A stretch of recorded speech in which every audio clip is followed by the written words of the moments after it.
A tope. Pues venga. Pues bueno. A tope. Te cedo la palabra. Hola a todos, yo soy Jerry.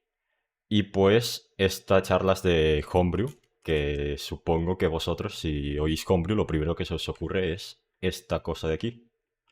El maravilloso canal que todos teníamos en la Wii que no era legal. Pero la verdad es que realmente no es... Normalmente no suele significar piratería. Es una palabra que aunque siempre la usamos para definir piratería, no acaba de significar esto. Y por eso quiero empezar definiendo un poco esto. Pero antes hay otra palabra de especial, que es hacking, que si lo buscamos por internet, lo primero que encontramos es esta definición de aquí, que es la de conseguir acceso no autorizado a un sistema, que la verdad es aceptable, pero no acaba de significar esto, que es lo que vamos a tratar de hacer a esta charla, una variación del hacking, el homebrew. Si buscamos la definición que más se adapte a lo que vamos a hacer, es de coger cosas que normalmente están hechas para darle un uso que te da, por ejemplo, una consola te da para jugar, pero lo estamos usando para programar cosas, para pasárnoslo bien a los programadores, que es lo que queremos hacer. Y en el caso del hacking, por ejemplo, podemos decir de que podemos coger una tostadora, modificarla y hacer que en vez de tostar pan nos caliente la leche. Y esto es un método de hacking que a su vez tiene su definición en la programación con el homebrew. El homebrew, si lo definimos de alguna forma, pues es de darle a una consola, a un sistema antiguo, una forma de usarlo que no había sido pensado. Y en este caso lo que vamos a hacer es eso, programar en consola retro y ver cómo las restricciones pueden ser algo divertido. Y antes de nada, ¿quién hace eso? Pues están los matados como yo, que me apunto cualquier movida por rara que sea. Y luego la gente de la que no vamos a hablar hoy, que es gente que hace cosas malas. Y entonces, pues eso. Lo que haremos será programar para la Mega Drive, que es la consola que más he tocado. Y aunque me centre en esta consola, el homebrew es algo que puedes irte a Nintendo, a Sega, a PlayStation, a cualquier compañía y tendrá su comunidad de homebrew, que por más pequeña que sea, siempre te puedes adentrar a ella. Hola a todos, de nuevo, soy Jerry. Y lo que hice yo fue hacer un juego de Mega Drive que nunca lo he terminado, pero está ahí en el trastero por si algún día lo termino. Un pequeño disclaimer es que ni mucho menos sabía usar C antes de empezar con este tipo de aventuras. Y que de hecho había nacido cuando Sega ni siquiera fabricaba consolas. Entonces, pues queda claro de que no sabía programar C ni nada retro antes de hacer este tipo de proyectos. Me inicié completamente de cero.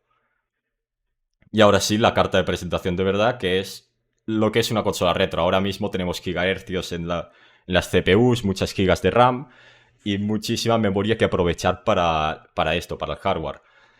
Y lo que tenemos en la Mega Drive es un monstruo raro con dos CPUs de 16 bits y de 8 bits, el Motorola 78K y el Z80. Y luego tenemos 64 kilobytes de RAM, que parecen poco pero dan para mucho. Y 64 kilobytes de memoria de vídeo, que parecen poco y realmente es muy poco. Luego tenemos 512 colores, y aunque parecen unos cuantos, pues luego te quedas con que solo puedes dibujar 61, así que limitaciones artísticas a soco. Y además de eso, más limitaciones, tenemos solo dos planos con 80 sprites, un cartucho de 4 megas, es decir, que toca optimizar cosas, y un par de chips de audio con distintos métodos de audio que tienen modulación de frecuencia, pulse width modulation y pulse code modulation. El pulse code modulation es el MP3, WAP o lo que queráis decir, es lo que usamos hoy en día en todos los sitios. FM y PWM son cosas que aún tienen sus usos, pero no se usan tanto. Y ahora sí, lo que mola de esto es que queremos hacer un juego. Y aquí en esta charla lo que vamos a ver es cómo se hacen estos juegos o lo que hay detrás de cada uno de ellos. Y entonces, pues empezaremos obviamente por un Hola Mundo para ver cómo se hacen estas cosas. Y luego dibujaremos, haremos sonido, guardaremos una partida y tendremos un juego completito que se podrá jugar por algún sitio. Entonces, antes de nada, toca hacer cositas ilegales, porque obviamente las consolas tienen una cosa que se llama TMSS, el Trademark Security System, que es todas estas protecciones anticopia que si quieres hacer cosas homebrew, te lo tienes que saltar de alguna manera. Consolas como la Nintendo 64, la NES y tal, lo hacían por hardware, cosa que hace que sea caro fabricar cartuchos y esas movidas.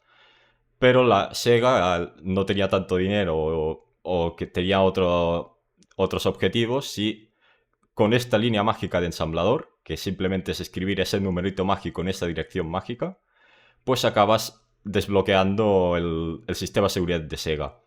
Pero si quieres ser un poco más explícito, lo que tienes que hacer es escribir Sega en esa dirección de memoria. Pero como nosotros nos gusta que no nos denuncien por hacer cosas malas, pues vamos a dejar de que estamos escribiendo números mágicos que nadie sabe qué significan. Y haciendo esto, pues supuestamente tu juego está licenciado por Sega y supuestamente puedes ejecutarlo en una consola. Y a partir de aquí entra toda la magia del mundo homebrew. La gente que hace cosas open source y tú puedes aprovecharlas. En este caso, como nos gusta ser felices, vamos a hacer cosas en C, no en ensamblador.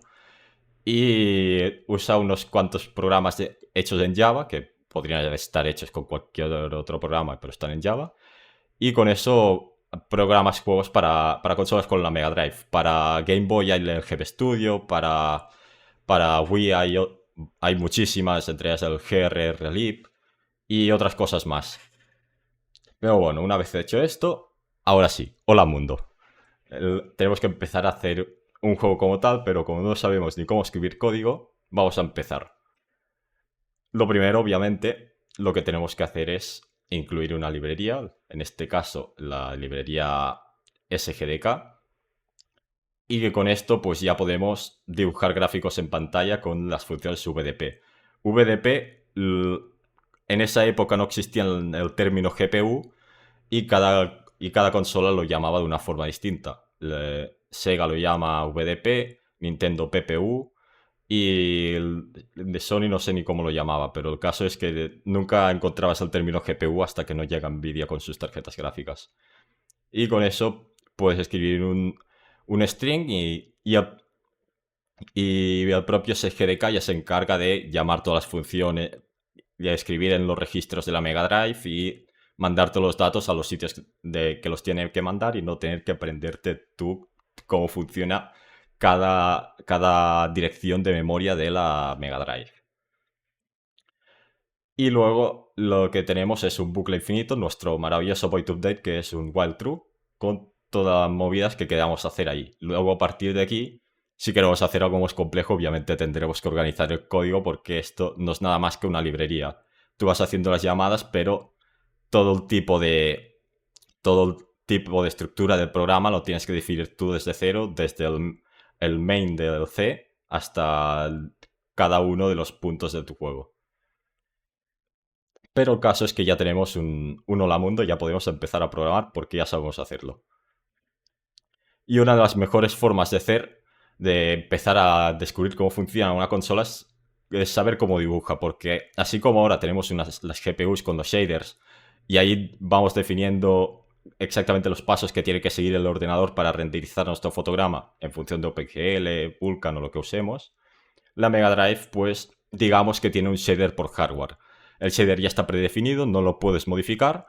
Tú lo único que puedes hacer es mandarle los datos a las direcciones de memoria que usa para dibujar y luego al final de frame la Mega Drive ya se ejecuta todos los pasos para dibujar y te dibuja los gráficos en la pantalla, sin que tengas que estar tú frame a frame manualmente mandándole todos los datos. Para entender esto, probablemente ahora me estaréis viendo desde una pantalla LCD o OLED si tenéis dinero, pero aquí tenemos una pantalla CRT que funcionan de una forma completamente distinta a lo que estamos acostumbrados. Para verlo de una forma intuitiva, como no tengo mucha forma de expresarme por aquí, veamos esto como una máquina de escribir.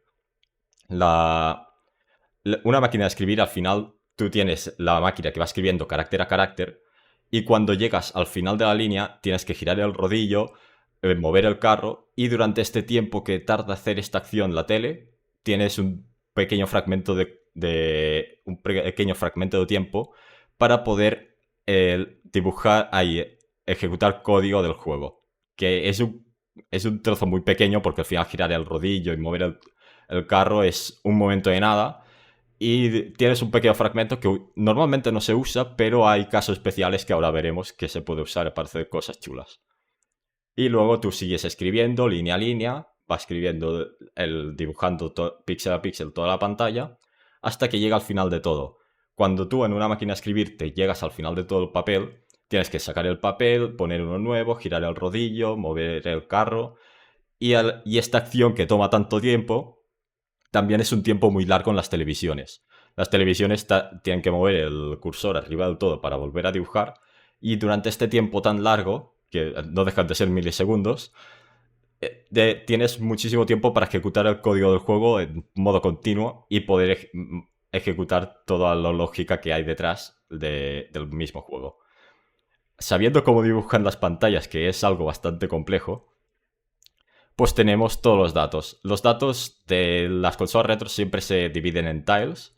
No está todo junto de mueves un sprite ahí y mágicamente se dibuja. Aunque, por suerte, los frames o las librerías como SGDK y otros similares para otras plataformas, por suerte, el 90% de esto te lo gestionan ellos y da gracias que lo hagan. Con esto tenemos los datos en memoria y lo que haces es definirle qué cosas tiene que pintar en el fondo. Tú mueves esa información a la memoria y ya el VDP se encarga de dibujarlo. No tienes que hacer nada normalmente. Pero si os habéis fijado, veréis que hay algo raro en la zona verde, que es la zona que se está dibujando, que es que tiene una forma que no es forma de televisión, claramente. Y eso es porque durante ese fragmento mágico donde tienes una fracción pequeña de tiempo para dibujar código, lo que voy haciendo es desplazando toda la pantalla, haciendo esta forma sinusoidal con eso, ejecutando código línea tras línea y sincronizándolo muy bien con la velocidad de refresco del televisor. Otros efectos similares que se puede hacer es un poco de escalado con cualquier tipo de imagen, siempre y cuando sepas cómo funciona la televisión. Y eso son técnicas que puedes hacer en consola retro que te beneficias, para hacer que tu juego se vea más guapo, te beneficias de pequeños aspectos del hardware que te permiten hacer movidas extrañas. Y con esto, pues, podemos crear un nuevo plano. Recordemos que tenía dos planos, el de fondo y el otro que es menos fondo. Y ahí tenemos la UI por una parte, porque el juego tiene que seguir teniendo UI. Y el nivel en sí, que como solo se está dibujando una parte del nivel, no nos interesa lo que haya en la otra parte.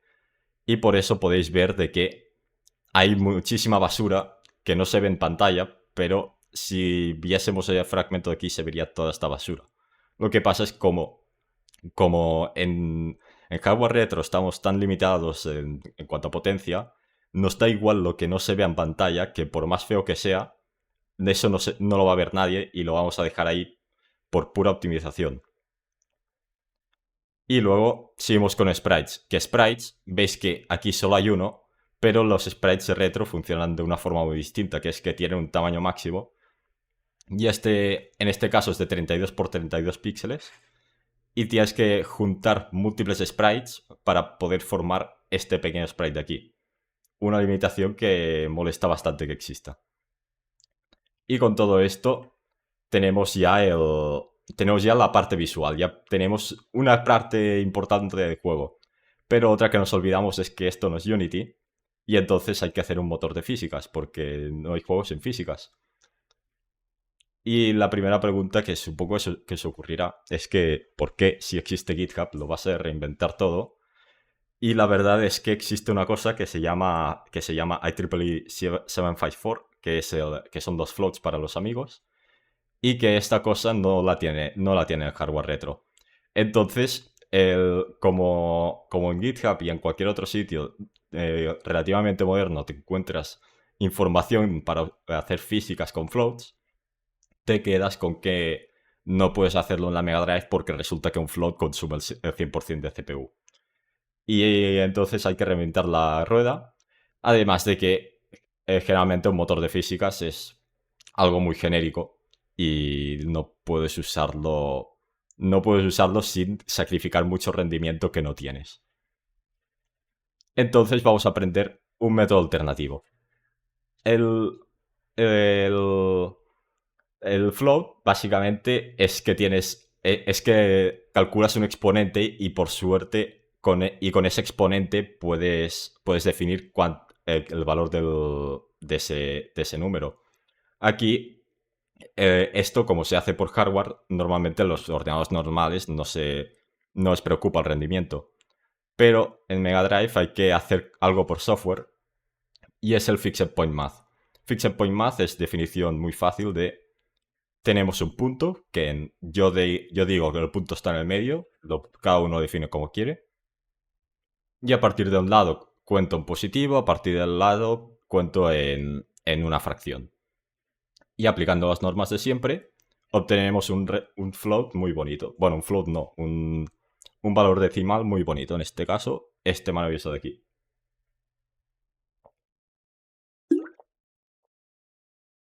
Y con todo esto tenemos la mitad la mitad del problema de físicas hecho, porque al final necesitamos aceleraciones, velocidades y todo este tipo de movidas. Y como el hardware no nos permite, pues tenemos que montárnoslas nosotros. Y con todo esto definimos estructuras, montamos algo que vaya detectando colisiones, que ya veis que es bastante chapucero, pero también podéis ver de que fino no va. Y por más ligero que sea y optimizado que esté, no deja de ser algo que consume excesivamente demasiado. Entonces, estamos usando círculos. Círculos tienen una cosa que hace que sea muy fácil de programar, pero muy difícil de procesar. Y entonces vamos a cajas que no pueden rotar, que es el elemento más básico de las físicas.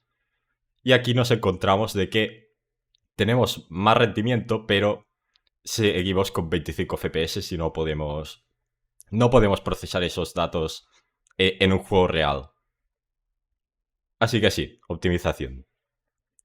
Tenemos que hacer muchos tiles, cosas que no se muevan y que no detecten colisiones, simplemente objetos dinámicos detectan tiles.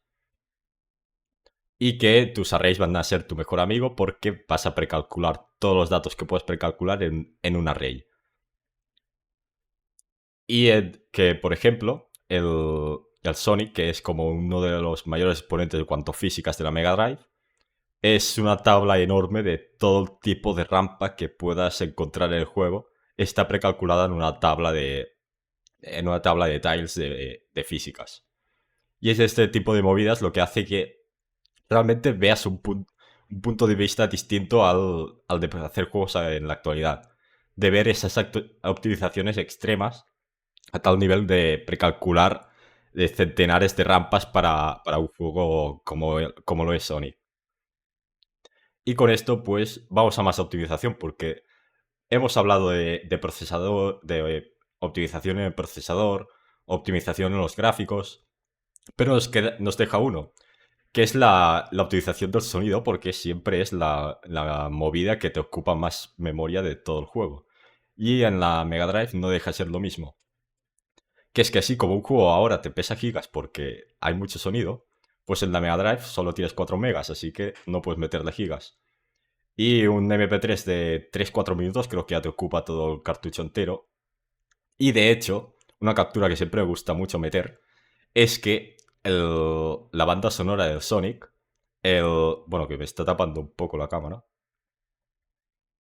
veis de que la banda sonora del Sonic pesa 50 megas si la metes en MP3, pero luego si la metes en el juego resulta que el juego pesa menos de 1 mega.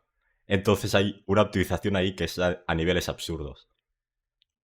Y aquí es el momento en el que, si esto se mueve, entran en juego los trackers. Los trackers son, más que nada, es la versión más deconstruida de la música procesada.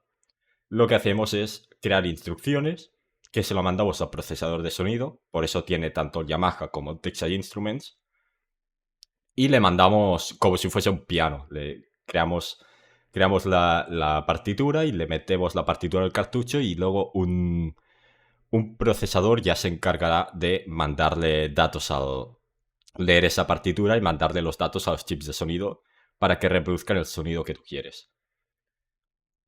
Y lo que haces es eso, defines el tipo de sonido, escribes los datos en la RAM de uno de los procesadores y ese procesador le va mandando datos al piano. Al piano, bueno, al procesador que funciona, al chip de sonido que funciona como un piano. Y por suerte tienes programas como estos, aunque existen algunos compositores como Yuzo Koshiro, que montaron un lenguaje de programación llamado Music Macro Language, que viene a ser el ensamblador de los músicos. Que parece mentira que exista algo así, pero existe y los japoneses lo usan por algún motivo. Y aquí es cuando aparece el Z80, un procesador incomprendido que nadie sabe por qué está en la Mega Drive, pero lo podemos aprovechar por paralelismo de los 90. Un procesador secundario que procese toda la música. Le creamos un driver de audio, lo mandamos en el Z80 y entonces se van comunicando ellos dos mediante una RAM intermediaria. Y ese chip lo que hace es simplemente encargarse el audio. Por suerte, tenemos ese GDK que se encarga de estas movidas y no tenemos que preocuparnos nosotros, pero es curioso ver cómo funcionan estos procesadores porque es de una forma muy distinta a cómo desarrollaríamos un juego actual. Y hablando de métodos actuales, guardar partida. Ahora guardar partida, normalmente tienes un directorio en el ordenador o en la consola, donde sea, guardas los datos ahí y magia, los puedes cargar luego. Pero luego tienes la parte de... Claro, la Mega Drive no tiene memoria. ¿Cómo lo hacemos? Pues como hacen el 90% de juegos, como los Sonic, que es ignorarlo y ya está. Dificultad artificial. Pero si tienes un juego como un Metroidvania, como el Castlevania mismo, obviamente 20 horas una persona no se las va a tirar del tiro jugando el juego. Y entonces, como la gente quiere economizar un poco los cartuchos, pues creas unos códigos de guardado secretos, que todo el mundo se comparte entre ellos, y con eso puedes guardar la partida. De formas así más tradicionales. Pero por suerte, los cartuchos tienen un secreto muy grande. Y con grande me refiero a que los mismos cartuchos son grandes. Como este de aquí, que se me olvidó de meterle una foto de escala, pero lo tengo aquí. Que podéis ver que grande lo es un poco. Y el hecho de ser grande implica de que le puedes meter cualquier cosa dentro. Y si esa cosa que le quieres meter no le cabe, pues siempre los puedes hacer un poco más grandes, como hace Sega con algunos juegos. Así que volviendo a esta diapositiva, queremos guardar un poco de datos. Entonces, pues lo que vamos a meter es una memoria que esté alimentada por una batería o algunos más avanzados ya es una FRAM, un tipo de RAM que se puede guardar sus datos. Y entonces con eso puedes guardar los datos. Pero claro, ¿cómo lo hacen todo esto? ¿Qué es lo curioso que nos mola saber hacer? Pues lo que hacen es que tú tienes una dirección de memoria. Tú escribes los datos en un sitio y tienes una secuencia de ceros y unos que indican ese sitio. Claro, como tú tienes los ceros y unos por ahí, lo que puedes hacer es coger un cero y ahí le metes un circuito que puede ser tan complejo como quieras, pero como esto queremos que sea fácil, pues lo que hacemos es conectarle una puerta nota ahí y ya está. Y si estás en esta dirección, estás escribiendo la ROM. Si estás en esta, la RAM. Y así vamos guardando la partida en función de si queremos guardar o queremos jugar. Y leyendo todos los datos de esta forma. Y aplicando todo esto de los gráficos, la optimización de sonido, las físicas que tienen que ser jodidamente optimizadas y métodos de guardado que podemos hacer el que nos dé la gana en función del dinero que tengamos. Con todo esto tenemos un juego. Este juego de aquí es el que hice para un ejemplo de SGDK, lo tenéis en mi GitHub.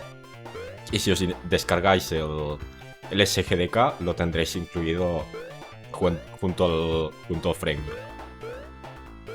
Pero obviamente podemos ir más allá, hacer cosas más complejas, como este juego de aquí.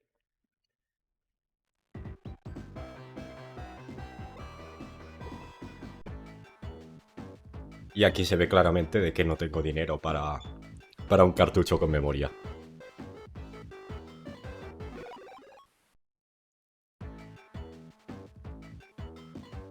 Y básicamente, bueno, más que nada para que veáis el frame de construido que hemos visto antes. Realmente es una cantidad enorme de efectos que aplicas uno tras otro para poder hacer estos niveles que se sientan más vivos, que sin más no, es un reto personal muy, muy chulo de hacer como programador. Y aún así, aunque sea un reto que ahora mismo he explicado como para aplicarlo en la Mega Drive, esto puede ser aplicado en cualquier otro sitio. Tenemos muchísimas más técnicas de las que no he hablado que existen, pero son absurdamente difíciles de comprender. Así como muchísimas más plataformas que os animo a que probéis porque es realmente muy, muy bonito ver que un juego tuyo puede ejecutarse en una consola sin tener el dev kit original de la consola. Y con todo esto espero de que alguien no le haya petado la cabeza, que le mole la idea de hacer cosas retro, y espero de que podáis disfrutar haciendo mi vida retro y eso. Muchas gracias.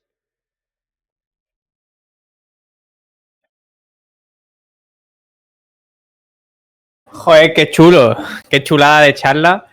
Tenemos un par de menciones. Tenemos aquí. Nacho comenta: yo los códigos de guardado siempre he pensado que se realizaban en el estado del juego. No. Sí, ¿no? Bueno, sí, lo serializan, pero básicamente un código guardado no deja de ser un sistema alternativo al binario. Así como el binario son todos ceros y unos, un código guardado es del 0 al valor que les dé la gana. Si es el abecedario es de 0 a 26. Y usan eso para guardar números como puntuación, objetos desbloqueados y muchos más elementos, dependiendo de cada uno de los juegos. Y poco más, la verdad. Joder, ¿alguna pregunta? ¿Alguien tiene alguna pregunta?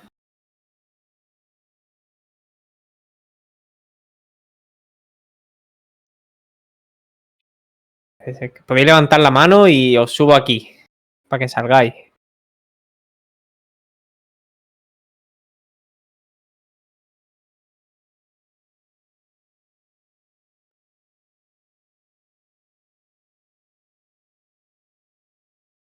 ¿Por qué Mega Drive y no otra? Dice Misato.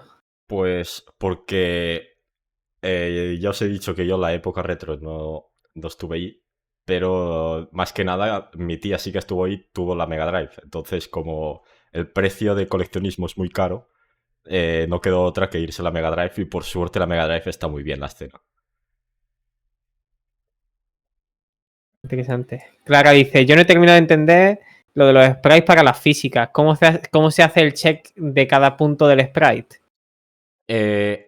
Más que nada, tú tienes los tiles del nivel, que es un array con todas las posiciones, y lo que haces es hacer como una conversión de datos para leer ese array y poder decir si estás chocando o no con un tile, en función de posiciones y eso. Si quieres el ejemplo, ahora pasaré en mi GitHub y Y puedes ver el código ahí que tiene una cantidad absurda de comentarios a modo de tutorial. Es una chapuza, pero consume un 3% de CPU o algo así. Así que va muy eficiente. Comenta Misato, eso se suele llamar mapa de durezas, ¿no? En términos de esto no me los he aprendido, entonces supongo.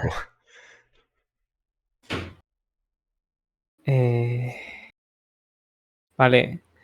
No sé si lo de Nacho creo que es de broma. De verdad, podéis levantar la mano, no tenéis que escribir en el chat si queréis preguntar algo, ¿eh? Es más efectivo quizás.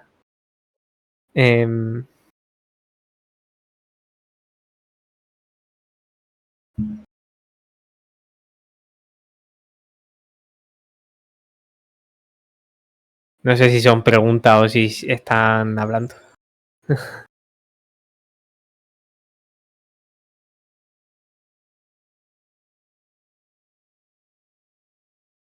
Ole.